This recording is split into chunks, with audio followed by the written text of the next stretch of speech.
So again, you're at activities and routines to engage low literacy English language learners, and I will turn it over to Sheri.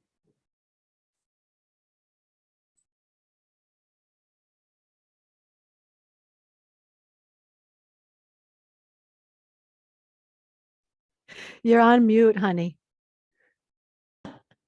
Thank you. We're off to a great start. Yeah, we sure are. I was saying thank you, Lindsay. Thank you, Lindsay and Heather, for being here to man the booth here. That's very helpful for us.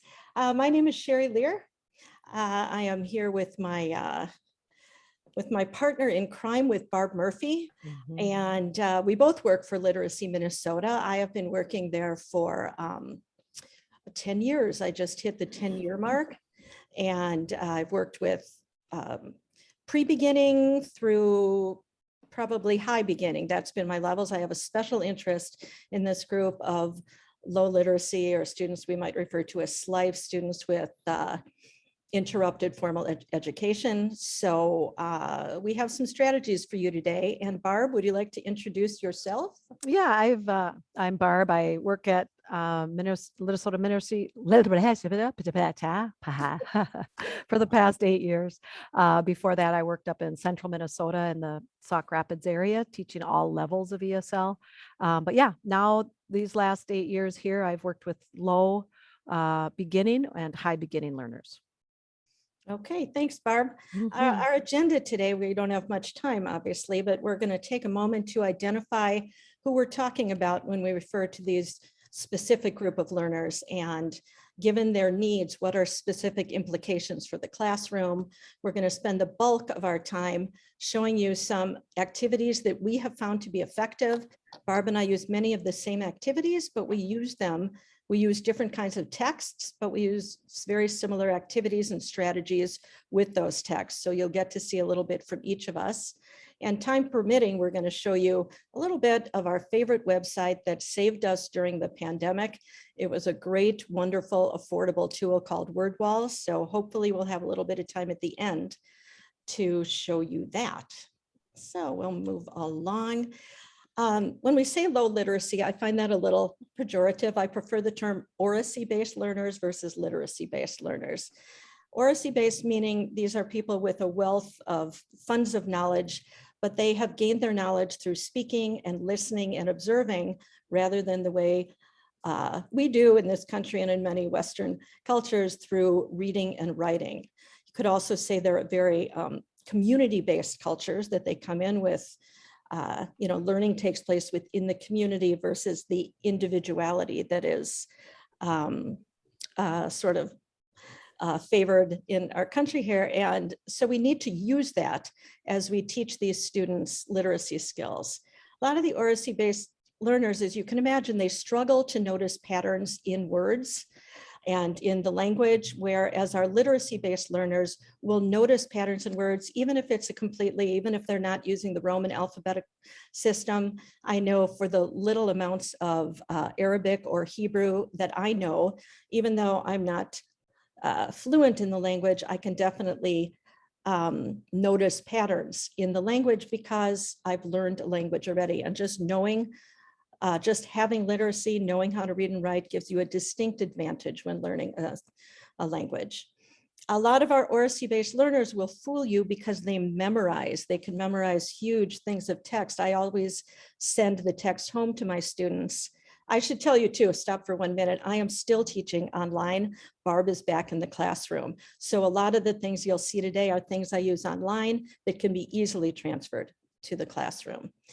But that I send my students the text and they will come back the next day, often what looks like reading fluently. But if they miss a word and I highlight the word, they are clearly not reading the word. They have memorized a chunk of text. Whereas the literacy-based learners, you can tell that they are decoding. Our Oracy-based learners have high verbal skills and comprehension, which we can and should use to our advantage when teaching them, where our students who have higher literacy will actually struggle more with speaking and comprehension, even though they can read and write well. Just one quick thing, if I show you this, so I might show a student this word, And one student might say, oh, I know, it's this, thirsty. And another student might go, oh, it's Monday. So if you were to guess by putting it in the chat, would the Monday or the thirsty be the one that you would assume would be more of an oracy-based learner than literacy-based? If you have any guesses about that.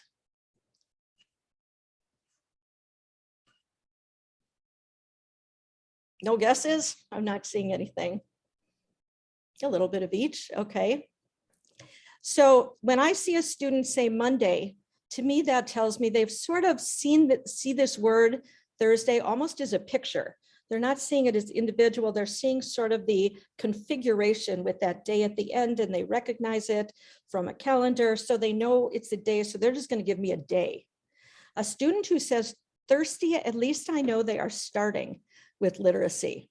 They're looking, oh, I got the TH, so they might throw out any TH word, even if it's the wrong one, but I can say, okay, they've got some hint of beginning to decode. So how do we use this as we're teaching these students? There's 4 things I'd like you to keep in mind. The first one is to start with that oracy, start with their funds of knowledge that they have about topics, and we will move them systematically and slowly from oracy to literacy, where we're going to start attaching letters and words and fragments and sentences to their knowledge and build from there. I have a quote, and I wish I knew who it was from, but it's one of the most valuable things I've heard, is that literacy does not begin with the alphabet. Literacy begins with a conversation. It's true with young children. It's true with our oracy-based learners. So we are always going to start with oracy. We're going to start with pictures. We're going to start with conversation. These learners are great candidates to focus on phonics. Some of my more literate learners get very bored with these activities. You can tell they're yawning, they're moving around, they're not engaged. My lower literacy learners could do this all day because it gives them such a sense of confidence to begin reading for the first time, not in their own language, in any language. The other thing we're going to do, word study. And if you want another word for this, I would say the word noticing.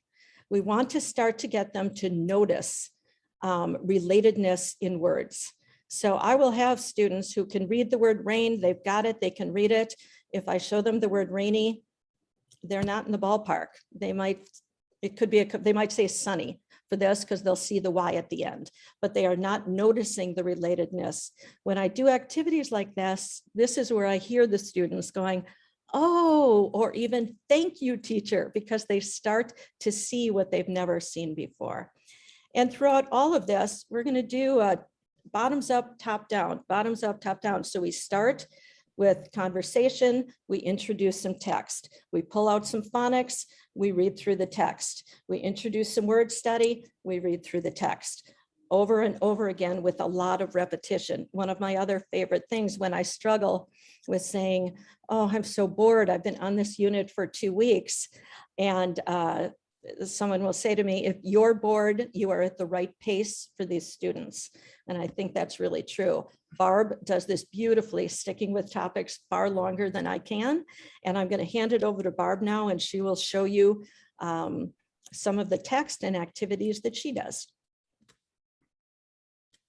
Thanks, Sheri. Yeah, these are 2 texts that I used throughout the whole pandemic distance learning time. That Reading Skills Stories is a real low beginning level book. There's book 1 and book 2. And a lot of the templates that you'll see in this presentation today that Sheri and I use were taken from that text. Really a terrific. Uh-oh. Barb froze. Can anyone hear me or Barb? We can hear you, Sheri, but not Barb. Okay, Barb froze. So I think what I might do here, I might skip ahead to my part. And then if she comes back, we can travel backwards if that's okay with everyone. All right. So Barb is going to show you some text that she uses. I will show you some other kind that are not textbook based that I use. So for instance, especially at the beginning, we had such interesting things going on in the world. You can go to any news source, Reuters, CNN, any of those news sources will have images of the week. So I would pull up, Barb, are you back? I am back. I don't know what happened. My internet just dropped. I apologize for that. Okay, I think I'll just keep going and Yep, then I'll yep. shoot back to you. Sure. Okay. So I would pull out a picture and we would spend the first couple days just talking about the picture, the reaction to the picture, and using the students' own words. We would together develop a text. This would become the text for the week or the 2 weeks or whatever that were on it. Now, one of the, another text I like using children's literature. And some people say, oh, it's too patronizing, it's condescending. I tell the students what a wonderful gift to be able to read with your children or your grandchildren or your nieces and nephews. A lot of these books, you can just YouTube them and they're narrated so they can practice them at home. I look for books. I do not use Dr. Seuss because I don't think it's good to teach jargon words. It's confusing enough, but I look for words with a lot of repetition.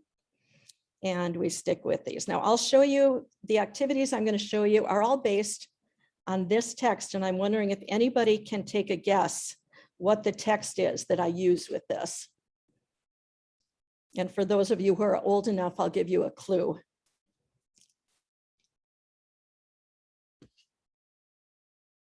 Nobody?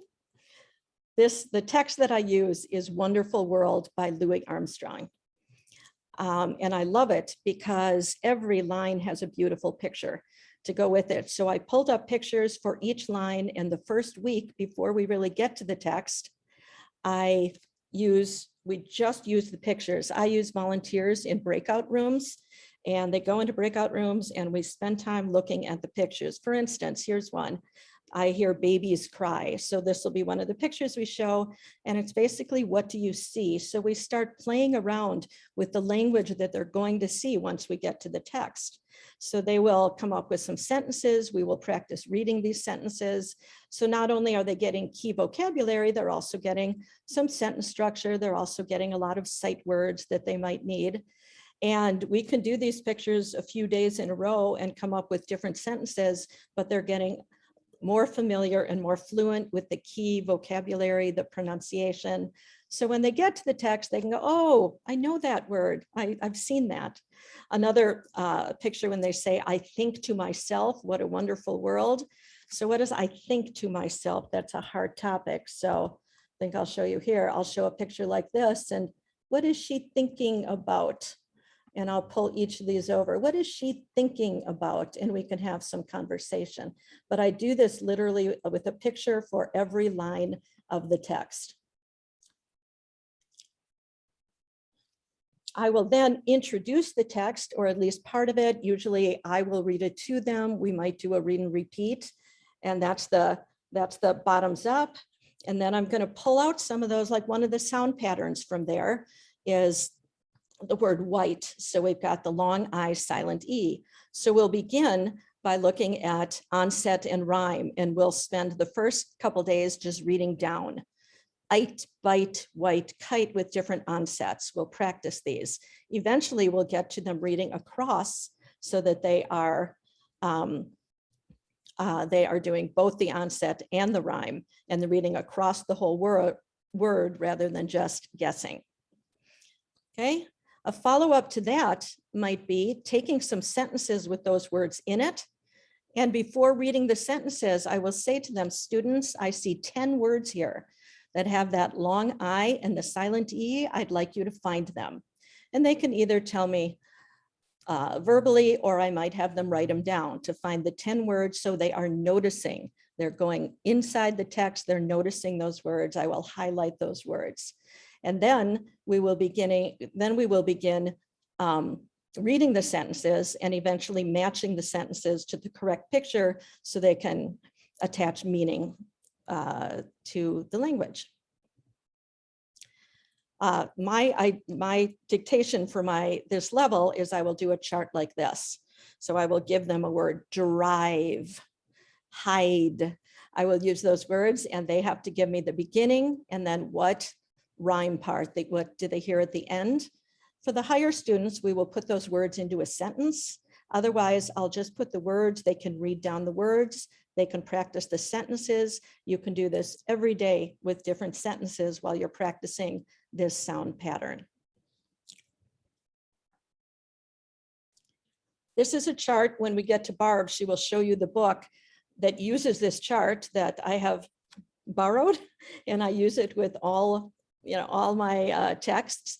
I pull out key vocabulary, and I use this in a variety of ways. So first thing I might do the first day is go through each one, and we'll practice saying the words, followed up by, where is the word dark? What number? Where is the word blue? The next day, we'll read through the words again, and the activity will be, what is number 10? And then the students will take over. Abu Bekir, give Rhoda a number. We'll say, Rhoda, what is number 8? And so they will then lead the activity for as long as they want to. They have a lot of fun with this. As we get on through the week, I will have them look, this is the important part, into the anatomy of the words. So as we go on, I'll say, I see a word, I see 2 words with double E. Can you find me 2 words with double E? Can you find me words that end with the letter S? So they're looking, as I say, the anatomy of the word, and getting comfortable with looking at language in that way. This is a chart that I expand on during the week. As they're reading through the text, I will take note of which words they're confusing. And then I will put those words in a chart like this, and I will just highlight a line at a time and say, okay. And this is good on Zoom when you have students who have noisy houses, they can still participate by just showing me 1 or 2. Say, I'm going to say a word, students. Do you hear number 1? Do you hear number 2? Green. And I'll go down here and I'll add to this during the week as I notice them struggling with different words.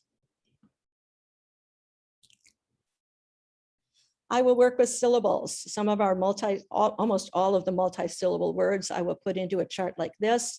We will practice saying them. We will clap out the pattern. We will do big, small, small. We'll practice saying them. And later on, I will take out a syllable from each of these and see if they can at least verbally tell me what is missing. So they're doing, so with this slide and this one, we're really doing auditory noticing rather than just visual noticing. How are they hearing it different versus how are they just seeing it different?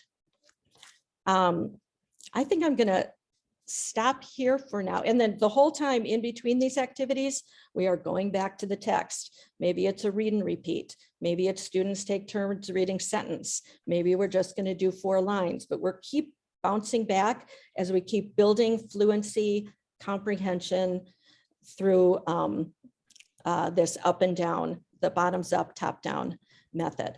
So I think, let me do this. And Barb, I'm going to go back to you right here. Okay, thanks, Sheri. Yeah, that's I was just finishing up talking about the Bow Valley Readers on the right. It's available free online, and there are multi-levels of this of these texts. The nice part about this offering is that they often will have the same text with the same photos at different levels. So I often, this story here, Lynn Buys Food, is the first level A, but then for my higher level learners, I took level C, which was Lynn Goes Shopping. It includes the same photos, but it just builds on the complexity of the sentence structures as well as the vocabulary words. Okay, go ahead. And so we always start with questioning. Like Sheri said, we start with conversation. I try to pick relatable pictures that the students will be able to identify something that they're familiar with. It may be a color word, it may be a food word, it might be a verb, anything that they see, but I typically start out with just what do you see in a broad statement like that, just to get them to get their background knowledge built for the text that we're going to read. This way they know we're not going to learn about transportation. We're not going to the doctor. I want to get their minds geared towards vocabulary that deal with food. And then from there, we do some conversation again about where and what. Sometimes I might write the words down if the students are a little bit higher. If I don't want to kind of stress them out with too much visual, we just talk about it at this level. Again, just building background knowledge. This next one is one of my favorite slides. I just take the vocabulary photos. In this text, there are 10 different food words, and I just start one at a time. I introduce just one picture at a time, and very slowly we say the word rice. What is the first sound in the word? What letter makes that sound? R. And then we go through just maybe a few words, pictures at a time before I move on and build. Each time I add a photo, we go back and we review the photos previous to that number. So this is really just an oral practice. My students need more speaking practice than Sheri's. So she also has a little bit higher level. I've got some really low level learners. And so I do a lot more repetition and a lot of the speaking practice. So again, I only have 6 of the vocab words here because I want to create some white space. I don't want to overwhelm them with a lot of text or a lot of visual, a lot of lettering. So I have another slide with the other 4 terms. Again, lots of repetition. Then we jump into, Sheri, I'm just going to go back one slide if you don't mind. Sorry about that. Yeah, on this one too, I will set the pattern, and we always follow that format. I do, we do, and you do. So I will set that template of the question. What is number 1? Rice. What is number 2? Rice. And then the students respond. Then I turn it over to the students. They are the teacher. They take turns being the teacher. And then it gets them, it hands that the responsibility over to the students. Now, if I could build in complexity with the sentence, first I just say, what number is carrots? What number is tea? The students only merely have to reply to the number. Then I turn it around and I'll have them actually have to produce the vocabulary word. What is number 6? What is number 1? And so that's a slightly different complexity in questioning. Okay. Then from there, we have a conversation, a meaningful conversation that they might hear, and that's easy enough to practice. Start with maybe 1 or 2 words at a time, and model that again. Do you like apples? They know that we're going to change out that underlined word. If the students, if there's some of the students that are just really moving quickly with this, I get them into a breakout room and have the volunteer expand the questioning. If they say, no, I don't, then they also need to provide a follow-up statement of what they do like. Do you like apples? No, I don't. I like carrots. Or if they have talked about some other vocabulary words, could say another fruit that's not a part of the story. So again, lots of practice, you can differentiate this. I also use this slide or the slide before this slide, or I think the next one, where they see the full spelling of the words, and I'm always doing some phonics work with them as far as noticing the beginning sound and especially the last sound. Many of my students are from Asian countries, and a lot of times they drop that final consonant sound. So I'm always asking them about that and having them notice, like Sheri said, you might see the spelling E, but really what's the last sound? So on this slide, this is kind of getting them acclimated to some CASA's style of testing, maybe reading schedules, finding coordinates. So I only just display the first row for probably the first day or 2. And we just spell the word, say the word, spell the word, say the word. That is just a routine template phrase that I use in my classroom. Then I might say, what is number 1A? Let's spell the word. And I use my pointer so they know where I'm looking. What is 1B? Rice. Let's spell and say the word. Then I might just turn it over and say, what is 1C? And the students just provide the word, the simple answer, turn it over to the students. Then they ask the questions.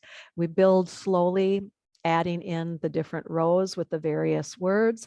If you can notice, maybe not here, but each first letter is in bold print, so that if it's a student who's still just noticing by that first letter, it gives them a leg to stand on as far as knowing what we're doing. Yeah, so that's good on that one. Now here's the actual text from the Bow Valley Reader Lean Buys Food. It actually is 11 sentences. Sometimes I will only introduce partial text because it might be a lot, but this text is so repetitive. It's just using all the vocabulary words at the end. But if you've got those real low level learners or who have had interrupted education, this is a real comfort for them to see that there are words that are the same in every sentence. And we do notice that. How many times do you see the word she? Maybe we'll circle all the words she. And then they'll notice that really there's only one word that's different in most of these sentences. This also is a great opportunity to actually use some CCRS skills. I use this for citing evidence, which is a higher kind of skill, but we can still do that at this low level of teaching English. So they cite their evidence by simply telling me the number. I tell them all, do not talk, but show me your answer with your fingers so that it involves more learners and it's not just the same one or two students responding. So I might say, what sentence number is apples? And they show their finger. What sentence number is eggs? And they show their fingers. And then I turn that question over to the students, and then a student takes turns doing that. And that's a way for them to identify where that word is located in the bigger text. I also do some phonics work with this page. I might say, tell me one word with the last sound sh.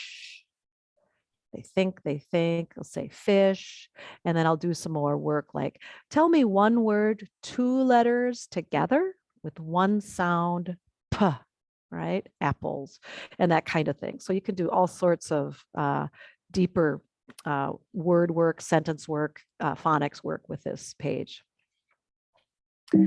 Then we move to just noticing letter and sound correspondence. We spell the word, we say the word.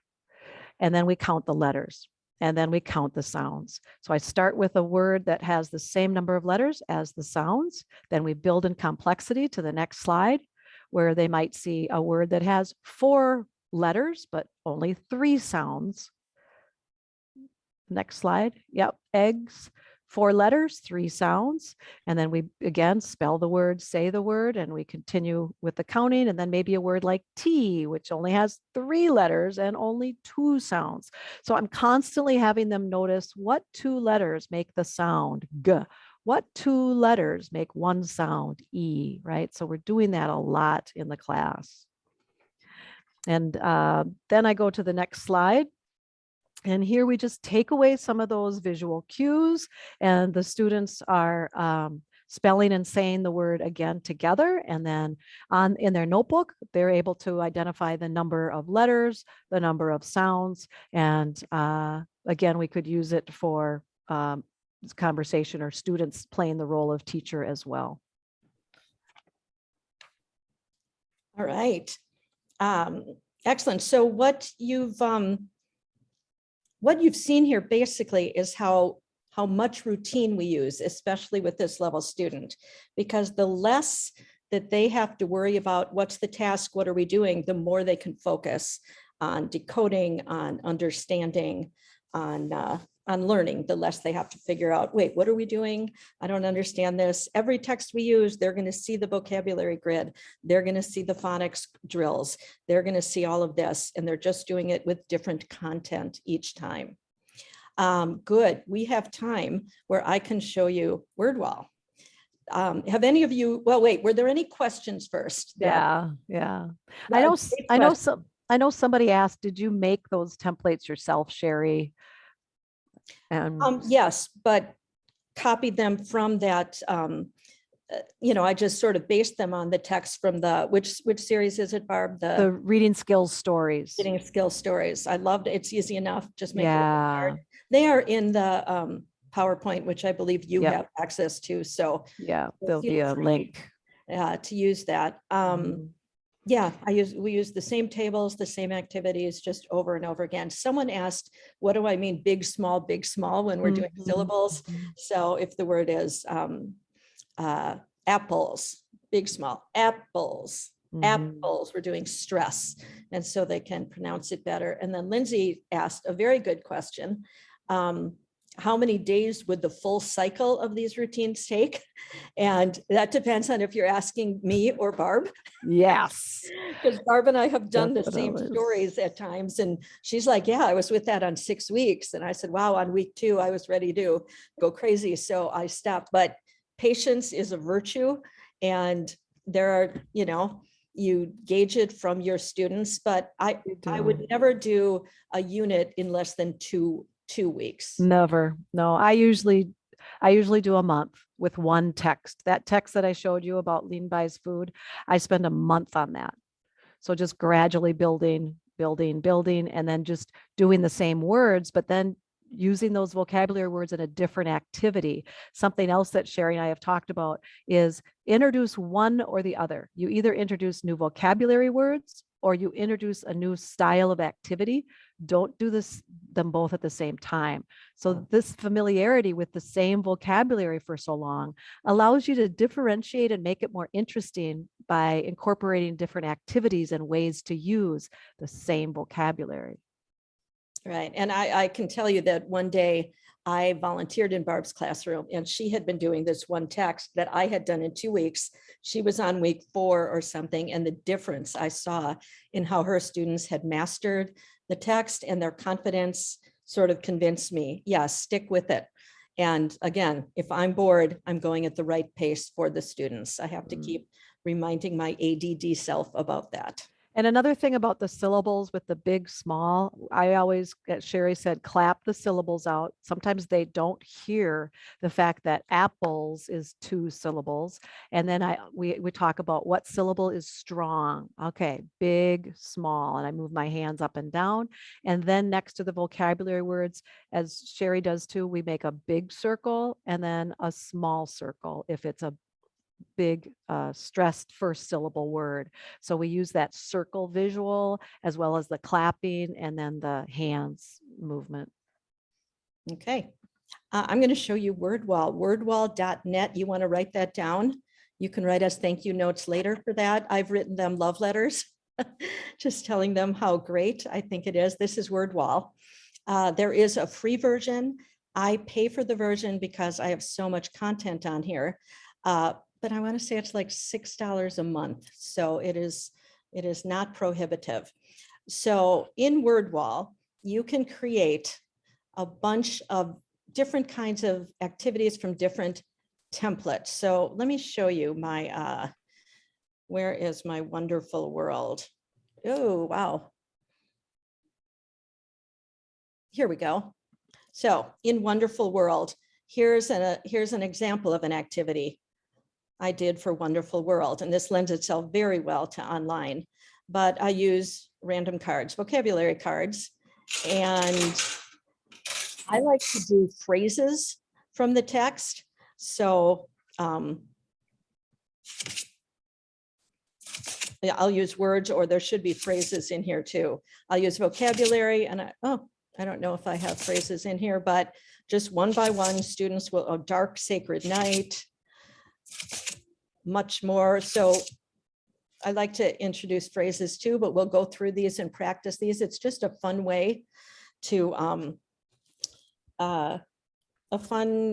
shake it up a little bit. Also, if I'm in here in the random cards, I can switch it. If you see over here, what are my other options? I can do random wheel. I can turn it into a wheel, and they can do it that way. I don't like this because it takes a lot of time, but well, you can also make it fewer words on there. You can make it as many or as few as you want. And then like I use this for sight words and I just have them spell the word, say the word. That's how I use that type of thing. But yeah, this is a lot of words, but yeah. And I can edit the content, just click on edit content. Do I want edited as cards? Yeah. So, or as the wheel, I could go here and I can just take out some of this text. Mhm. Now, on the free version of this, you get like 4 templates that you can use, and you can keep just recreating the content. I mean, you can't save it, but you can keep recreating it. If So, you have a way to communicate with your students, I have like a class website. I post the link to some of these activities. Somebody was asking, do you just do it in class or can the students access it? You can send them, you can share this link here you with go. I'm them. going to share right there, Yeah. make it public. It likes you to publish. Sometimes Mhm. sometimes I put in like who it's good for. Mhm. No, I don't know why it's, oh, because I don't have a title on this, but you can click that, copy the link, and I put the link right in WhatsApp. Mhm. And then I can go to my results and I can see who's done it and what score Mhm. they got on it. So it just has all this built in. Mhm. And I want to show you a couple more of the, I've used this just for uppercase letter, lowercase letter. So they just Mhm. match as simply as that. Or what words are months, what words are days. yep, So you can make it as simple or complex. right. We did some of, we can do a quiz based on the content from Wonderful World. Missing word. I see what of green. And the students, what's nice about this, they can tell me what color. They can just tell me. So if they say a word and I'm not understanding the word, I'll say, what color are you telling me? And you go through the whole thing based on the text. Another fun activity they like, I can do for the higher level students, things like this where, That's loud. I know, sorry about that. No. Okay, let's see, what's the first word? And we rearrange. I see, what do I see? I see trees. Okay, so they build these sentences. It throws in a little grammar and word order. Yeah, it's a great website. It's a great website. And yeah, like I said, you can do it for free and just choose 4 templates that you'll use over and over again, or you can pay a nominal fee and just keep using it over and over again. Here's the other one more great thing. If you go to community, look at this. Let's say I want to do Alphabet or something. O sound. Yeah, there you go. Okay, I can see what anyone's done. Maybe I want to do something like this. And so I can put in my own words and have the students rearrange the letters. Also, you might want to notice there are printables. So I believe you have to be a paying member, but you can print some of these out for worksheets using your customized content. So this saved me. It's interesting. It's a lot of fun. It's a very good. Has anyone here? Oh, I see some people. It looks like some people. Can non-paying members edit community work? Great question. I am not sure about that. That's a very good question. Is the sentence building one already created? Well, the one I showed you, no, I created. So I can take whatever text I'm using, choose a few sentences. You just put it in, and the way you do it, I think we've got a couple seconds left here. When I want to make an activity, you just go to create that big create activity. What do I want to do? Well, maybe I want to do a quiz. So you pull that up and then you put in the question. Which one is a day? Okay, and I could put in, here I could have November and I could have Monday. And then I just click on the Monday. And then you just keep adding to it. Add a question, add a question. If you want to change it, you can edit. It's believe me, if I can manage this website, you can trust that it's very user-friendly. All right. We went through this stuff quickly and we threw a lot at you. Are there any other questions? Can other teachers use your material? Yeah. You publish it. That's part of the service they provide. Yeah. If you publish it, if you share it publicly, anyone can see it. Yeah. I teach a computer class for higher level learners, and I've used this for them too. I've created some things for like, what's this mouse shape and what does it do? But I can also search on the community of what have other people already created, so I don't have to recreate the wheel if possible. Mhm. Yeah, very intuitive. But that and the 2 texts that we showed you were really good resources. Do you have students working on a game or activity at the same time or one at a time? In class, we do it as a group, but if they're working on their own or they go to the link for me, they can do it on their own computer at their own time. I'm not sure about you, Sheri. Well, I mean, ideally, in a perfect world, if my students were a little higher, I would love to be able to put students, like 2 students in a breakout room, but that would mean one student has to know how to, I could put this in the chat, they could pull it up, they would have to know how to share the game from there, and that's a little above my students' ability right now, but I do know teachers who do it that way. They'll put the students in breakout rooms and they can do it together in pairs. You could share these links either like through a text or WhatsApp, or like I post them on my website, or like Remind. Yeah, you can just text it as a link to the students. They can access it that way. On the phone, Sheri, do you know if it gets just too big to work you with could- on their phone? You can do it on your phone. Yeah, I don't remember. It's been a while since I've looked at it on my phone, but I think it gets shaped down into phone size, but Yeah. Rick Dwyer asked, is there a word sort feature? I'm not sure I understand a word sort feature. if you're thinking like I made days, months, years, and those were the category names, Oh, and then I yeah. had a bunch of words over here, they click and drag and put it into the boxes in those different groups. I'm not sure if that's answers your question or not. Yes, they're definitely as a word sort. Mhm. And there- the other and thing, there- you use pictures too. You can put pictures in there too. I should have Mhm. shown you that, but I And learned there's that there's recently. and there's some gamey like race car or balloons. You got to pop the balloon, the correct balloon, and as the train's moving, it falls into the correct box car. So there's some of that. There's so much stuff there. But Bow Valley Readers, for some great free texts, go there, and then Wordwall. Both of those things are free. And feel free to drag any of our templates that we've got in the PowerPoint. We borrowed them. Mhm. So we will definitely share And- them. And like Sheri said too, this is a lot of information done quickly. So feel free to email either one of us at Literacy Minnesota. I'm sure that will be in the PDF of our first initial and last names. Word sort activity, who, what, where, we're doing sort the words according. Yep. Mhm. Yep.